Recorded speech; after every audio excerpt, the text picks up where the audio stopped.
সঁচাকৈ 2006 চনৰ forest rulers একমতে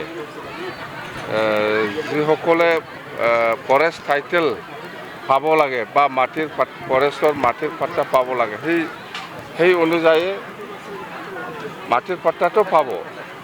কিন্তু এতিয়া নতুনকৈ কাটি পেলাই যদি জংঘলটো শেষ কৰি পেলাই যদি ইয়াত বসবাস কৰিব বিচাৰে সেইটো আমি কেতিয়াও এলাউ কৰিব নোৱাৰে।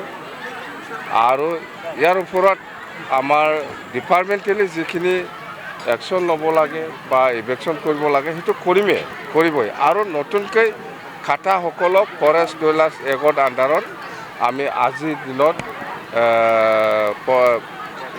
এই মাটিৰ যিটো পাট্টা সেইটো দিব নোৱাৰে। আগত যি হৈছে এতিয়া আৰু নতুন কাটিব নালাগে সেইটো আমি অনুৰোধ কৰিছোঁ সকলো জাতি জনগোষ্ঠীকে।